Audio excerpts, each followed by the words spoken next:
ব্রুডিংয়ের সময় ছোট একটি ভুলেই আপনার শত শত বাচ্চা দুর্বল হয়ে যেতে পারে। অনেক খামারই ভালো খাবার দিলেও বাচ্চা অসুস্থ হয়ে পড়ে, কারণ শুরুতেই রোগ প্রতিরোধ ক্ষমতার দিকে সঠিকভাবে নজর দেওয়া হয় না।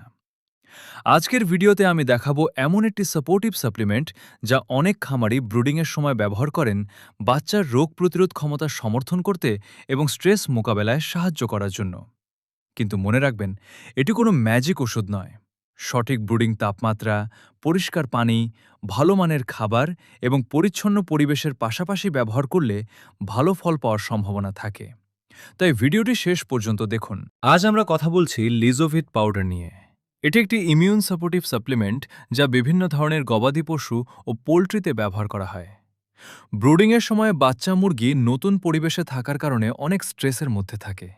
এই সময় সঠিক ব্যবস্থাপনার পাশাপাশি প্রয়োজনে পশু চিকিৎসকের পরামর্শ অনুযায়ী এই ধরনের সাপোর্টিভ সাপ্লিমেন্ট ব্যবহার করা প্রয়োজন। যদি আপনার ব্যবহৃত পণ্যের নির্দেশনায় 1 লিটার পানিতে 1 মিলি বা নির্ধারিত মাত্রা উল্লেখ থাকে, তাহলে অবশ্যই সেই নির্দেশনা বা পশু চিকিৎসকের পরামর্শ মেনে ব্যবহার করবেন। নিজের ইচ্ছামতো মাত্রা বাড়াবেন বা কমাবেন না। এছাড়াও প্রতিদিন পরিষ্কার পানি দিতে হবে, ব্রুডারের তাপমাত্রা ঠিক রাখতে হবে, ভেজা লিটার দ্রুত পরিবর্তন করতে হবে এবং মানসম্মত স্টার্টার ফিড খাওয়াতে হবে।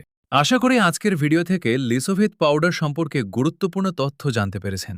মনে রাখবেন, ভালো ফল পেতে শুধু সাপ্লিমেন্ট নয়, সঠিক ব্রুডিং ম্যানেজমেন্টই সবচেয়ে গুরুত্বপূর্ণ। যদি ভিডিওটি আপনার ভালো লাগে তাহলে একটি লাইক দিন এবং আমাদের সৈয়দ আহমদ শাহ অ্যাগ্রো ফার্ম চ্যানেলটি সাবস্ক্রাইব করুন।